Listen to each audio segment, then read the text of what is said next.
Okay, so in this demonstration, I'm going to show you how to trim a bowl.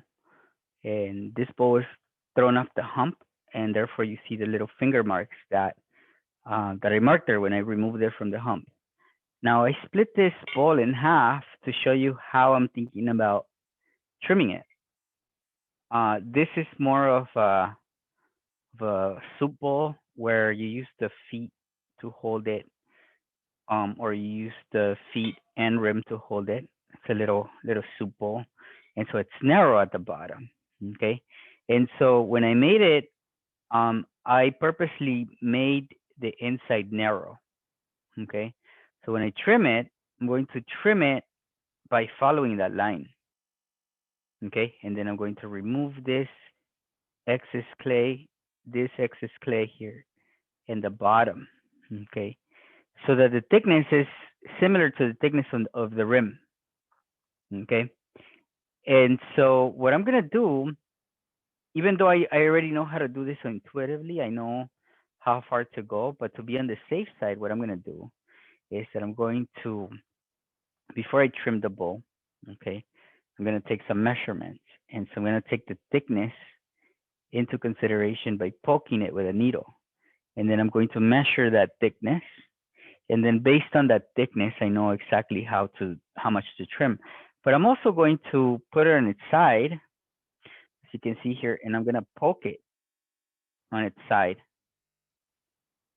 and also measure that thickness, so I know how much to trim. And then I'm going to take a mental note of the shape of the inside of this bowl. And once I take a mental note of the shape of the inside of this bowl, I'm going to then flip it and center it and trim it. Okay. So that's what I'm going to do. Okay. So I'm going to get the bowl and a ruler to measure that. Okay. Okay. Obviously, this is not the bowl I'm going to trim. This is the bowl I'm going to trim, but as you can see from the inside, it's very similar. Okay. It's very similar to the bowl that I split in half. Okay. So it caves in. It's a very narrow center. That's just a personal preference. Okay. And now what I'm going to do, I'm going to go ahead and do this scary part where I poke the center just like that. And I want to say that it's at the middle of the leather heart. As you can see, it holds its form. Okay. And that's a lot of thickness that I'm going to be removing. Okay. So visuals could be deceiving sometimes. So what I'm going to do, I'm definitely going to measure it, and I'm right above.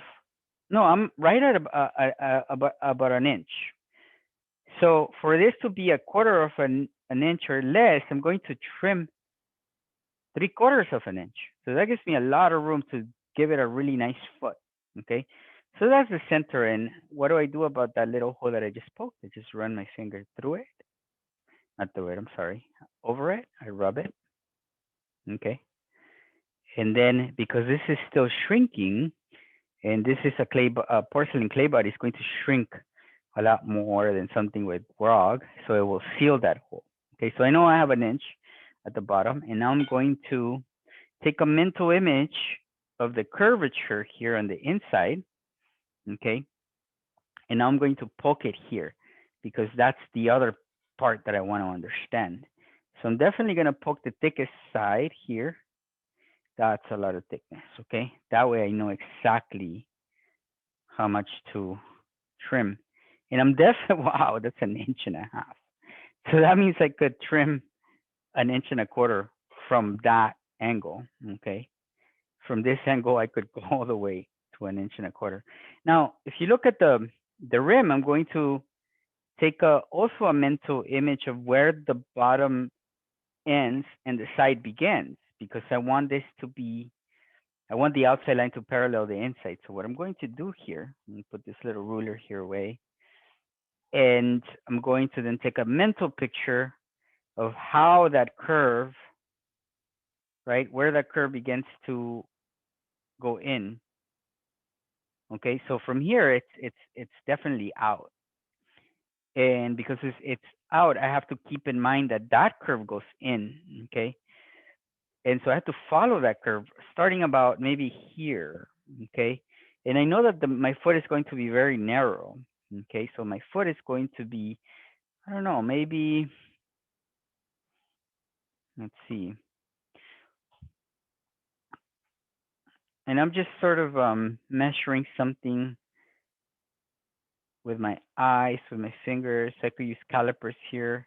And I would say no wider than 2 inches. So if I flip it over, okay, it's somewhere around there, that a little less than 2 inches, okay, but no wider than 2 inches.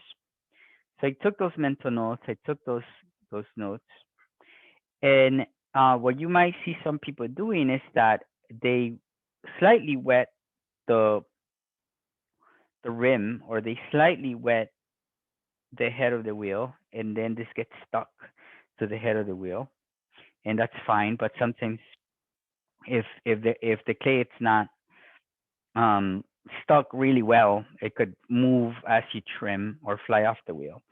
So I like to be extra safe. And what I do to center a a bowl, you could top center the bowl, but I'm going to exaggerate here. Okay, I'm going to put it completely off center.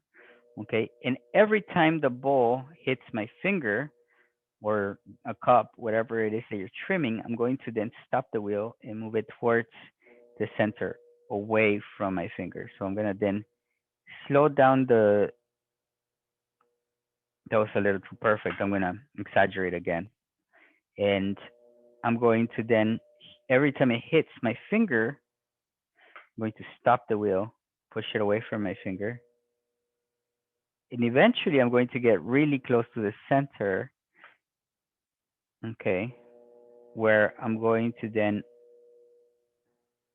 be very steady with my finger. And as soon as it touches, I'm going to let it pass, let the clay pass after it touches, and then stop it somewhere before my finger stops touching it.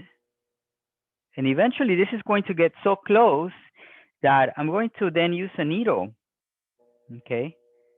And very gently, the needle is going to mark where it's uneven, or when it's closer to me. And as you can see, it's quite almost to the center already, because the needle, I held it and it went halfway, okay? So what I'm going to do now, I'm going to take the point from where the needle began to touch it to where it ended, halfway point, and push this object slightly away, and now it should be centered. Now it feels a lot better. And I'm not going to worry about that mark because I'm obviously going to trim that away. Okay. So I have some fresh clay here. Okay, and it's sticky. You want to use clay that is fresh out of the bag. And this clay, it's nice and sticky. And I'm going to hold this down, and I'm going to put a little tripod. So what I'm going to do here, I'm going to press down against the head of the wheel on one point. Okay, I'm holding the bowl so that when I press the clay, I'm not moving it away from the center. Okay, and then I'm going to spin it slightly, and another little foot here. Okay, and then against the bowl gently, and holding it down here so that I'm not pushing it away. Okay, and I'm exaggerating. Maybe I might not need this much clay, but it's better to be safe. Again, it's a precious bowl, so why not? So once I have a little elephant foot here, then I'm going to secure it. That looks good. It looks like it's going to remain. My preference in trimming tools are small trimming tools like this. Why? Because as the tool comes in contact with the clay, there's not a lot of um, friction as opposed to using something like this big. Okay. But I might start with something this big because I'm going to remove all this unevenness first. Okay. But I'm going to map out where the foot is going to exist. Again, about 2 inches. So that's going to be about the outside of my foot. Okay, so I'm going to remove all of this clay. And then I'm going to map the inside of my foot. Okay, so remember, I'm removing about 3/4 of an inch here, and I'm removing an inch and 3/4 here. Okay, and so what I'm going to do, first of all, I'm also going to remove some of this because, as you could tell, I don't know if you could tell, but it's a little bit wobbly because when you run your wire, when you're throwing off the hump, or even when you throw off from the wheel head, it's never flat. So you cut a little bit uneven. So I'm also going to remove that at the end. So what I'm going to do now, I'm going to choose maybe this tool here just to remove the unevenness. And if you notice, the speed is quite slow. I'm not holding the tool too hard. I'm only removing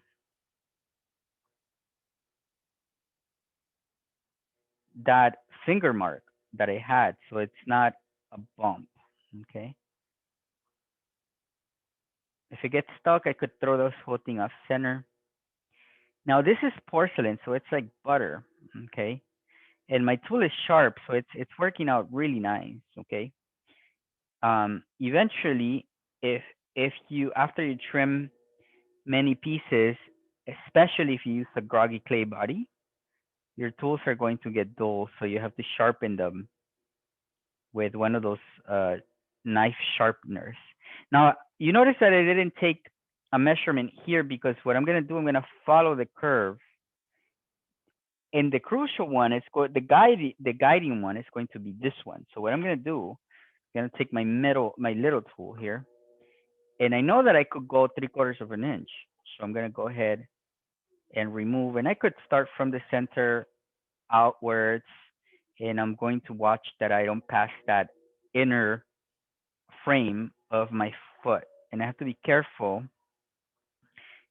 that the clay is not too wet. Sometimes, depending on the clay body, the clay on the outside could be really, really nice and firm. It might feel leather hard, but as soon as you trim some away, now you have a very soft clay that could sink in. This is not the case, okay? I'm gonna switch it to a tool that is a little bit more of a 90-degree angle. Okay, there you go. And if I didn't take measurements, this could appear as if I trimmed enough. This could appear as if this was deep enough, but if I take a measurement, you would see that I'm far from being at 3/4. Okay, so I am only at 1/4. I could go about a half an inch more. So it could be deceiving if I only gauge the thickness. But if you measure the thickness, especially when you're learning certain forms, then it's helpful to definitely take a measurement. Now, after you've done 1,000 of these forms, intuitively, you're going to, first of all, throw closer to the form so you're not trimming too much material. But you're also going to intuitively learn how much to trim, so you won't need to measure. Okay, and so when the forms are new, when the shapes are new to your repertoire, then you need to not need to, but it's very helpful that you measure. Okay, and remember that the curvature on the inside it's a bowl, so I'm definitely going to follow that. Ideally, if we look at the diagram, ideally the foot is going to appear as if I added it to this thing that was a natural curve. There's no bumps, there's no indentations, and the foot came almost as an afterthought. So I'm going to definitely trim more from the area that is closer to the inner frame, and leave a little high area at the center so that it appears as if the foot was added later. So I'm gonna follow that curve. Now I think I'm getting close to half an inch, but I could be wrong again. Okay, let's see. Oh, I mean not half an inch, 3/4, because I have an inch. So I could go about a quarter more, a little under a quarter more. So this is scary because intuitively I think, oh, I think I went too far. But again, I took a measurement. You were my witness. I have a quarter more to go. And I'm going to initially leave the thickness of the foot a little bit. It's going to have a bit more thickness because then afterwards in the finishing touches, I'm going to make them nice and thin so it's functional, so that it's balanced visually with the rim. Okay. You notice that I also sped up this trimming. If I were doing it slow, okay, if I were doing it slow and I was trimming, I could maybe, I'm exaggerating this, but it, it's not an even effect that you have on the piece. But if you spin it, whatever your tool does, and you notice that I'm holding it with two hands, it's definitely going to affect all of the form. You don't want to create unevenness. So that's where the speed comes in. Okay, so without getting distracted, I'm going to focus on this form on the inside. And I think we got about 3/4 of an inch. I could be wrong. That's rarely the case. I'm almost never wrong, but in this case, we'll see.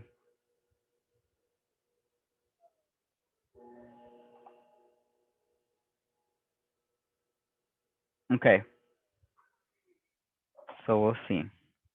I'm not poking anything. I'm just using the needle against the foot here.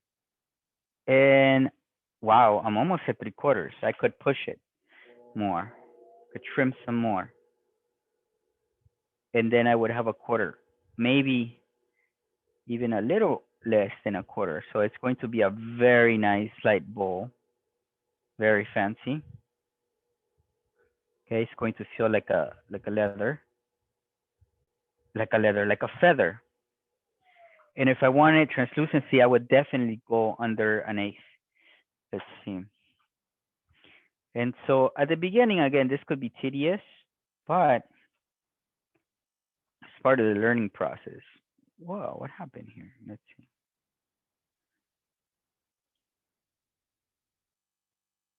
Okay, I could go a little bit more. So you can see where it could get tedious. Okay, but once you flip it over and the worst thing that could happen is you have a heavy, heavy bowl because you didn't go far enough. Okay, so if you're always measuring, measure twice, trim once, then you'll have the right thickness. The bowl is going to feel nice and light. It's going to be a favorite bowl.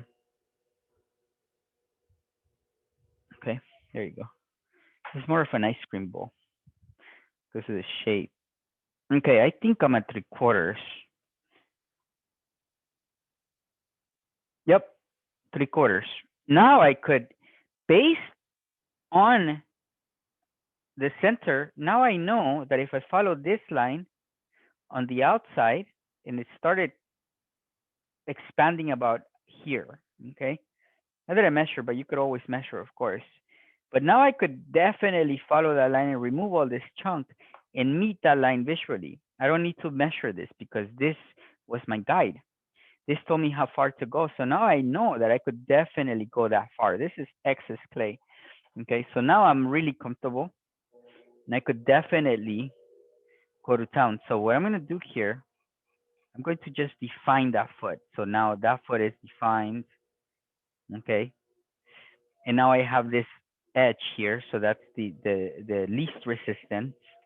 There's really not that much resistance because this is really nice clay, really nice porcelain. So, because of that, there's not a lot of friction. I could even use this big tool here and remove more clay. And because it's a wider tool, I could use it so that it's parallel. I want to be careful because this could be deceiving also. Remember, this is where the part that had the most clay. So I'm gonna definitely follow that and not be deceived by it. I'm gonna follow that visually and connect that curve to that curve on the inside. Okay. So let's see. Flip the tool over, and I want to be a little bit confident here. I'm going to lose a little bit of my hesitancy here because if I don't, I'm going to leave this area quite thick and the bowl will be heavy. Now, here's the thing.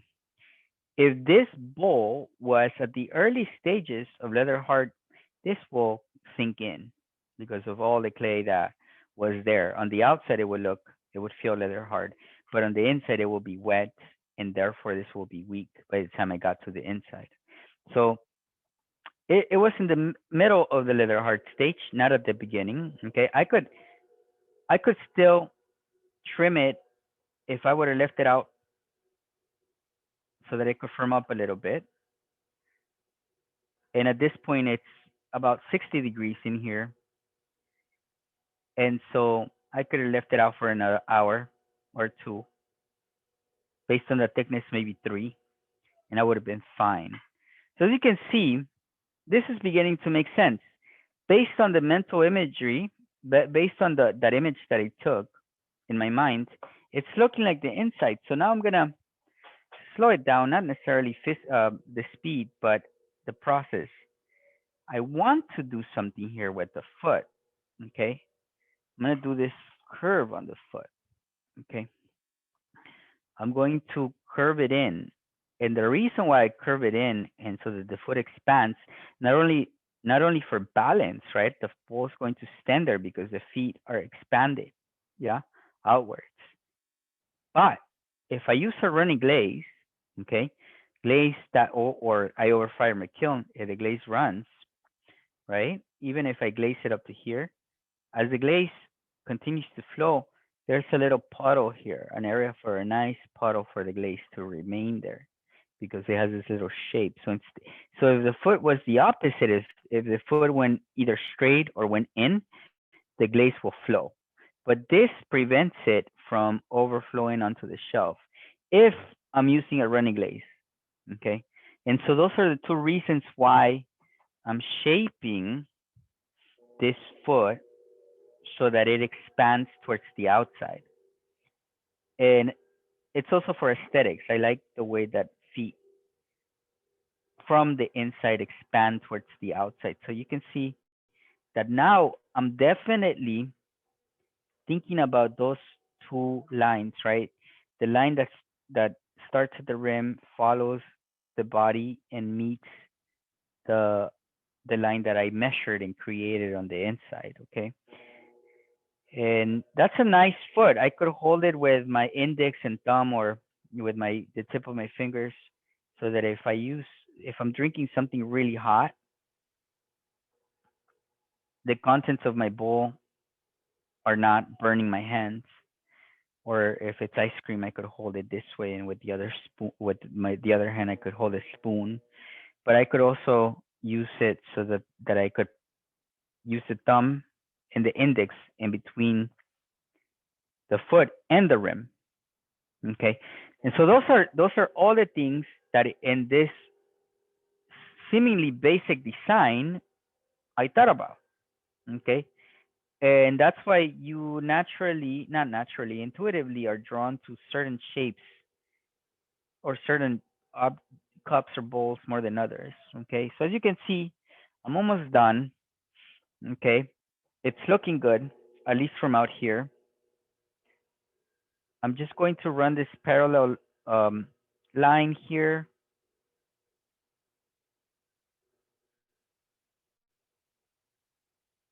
Okay, that's looking good. Okay, what I'm gonna do now, I could either address the thickness of that foot. If it's too thick, then I could definitely address it. But now I'm going to address the unevenness from when I cut it from the wire. And this is what I did here. Okay, I curved the inside of that foot so that when I set it down, it doesn't chip. If I leave it sharp, it could chip or it could scratch my table. So what I'm gonna do, I curve it in, and then I make this flat. I hold the tool, and if I need to make it more narrow because it's too thick, I could definitely do it from above and down, very careful. Okay.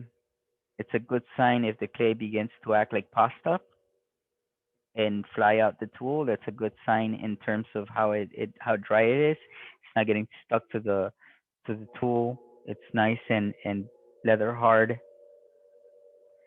Okay, it's perfect. And now, because it's still somewhat soft, instead of using a sponge, because if this was a groggy clay, you would be removing with a wet sponge, you would be removing the coarsest, the hard particles, the coarsest particles like grog. I'm sorry, the opposite. You would be removing the finest particles and exposing the groggy particles. So instead, even when I trim stonewares with grog, I always just use my finger because my finger makes it nice and soft, right? I'm not removing the finest particles. See that?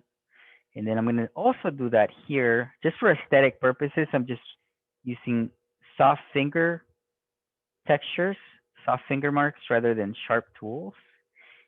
And personally, I also do that here. I do my fingers. I like the way that the glazes look with those lines. But if I didn't want that, here, there's a little bump there. Let me remove that.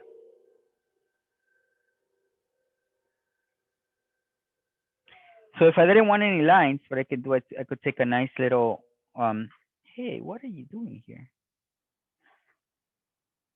Huh, okay. Don't know what that was. I think it was a mosquito. So I could take a nice soft rubber tool and run it on the surface of this bowl, okay?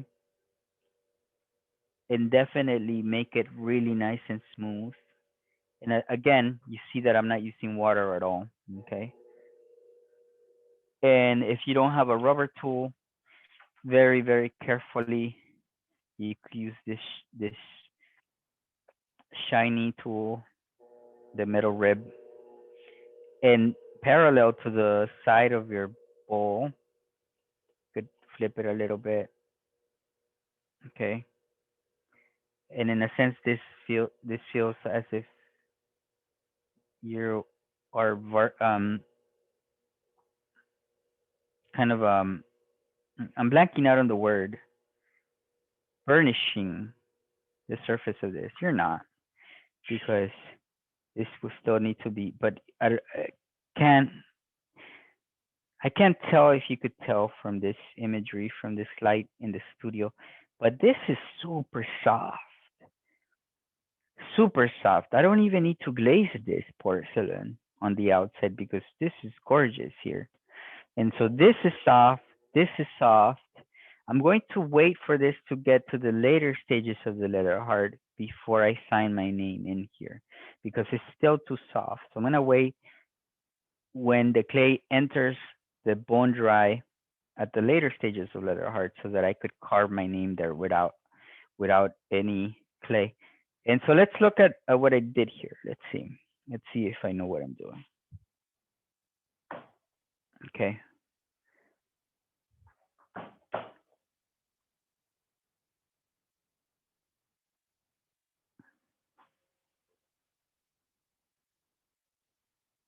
Yeah, that looks good. And again, it's somewhat soft, but this I have enough room for me to hold the foot if that's the way I'm going to use the bowl. But I could also hold it from my index and from my thumb. Okay, and so it looks good. And if it's too thick, I could always throw it back. Okay, center it again because the shape it's a little bit more even, and I could center again and remove any areas that need to be trimmed. And let's start.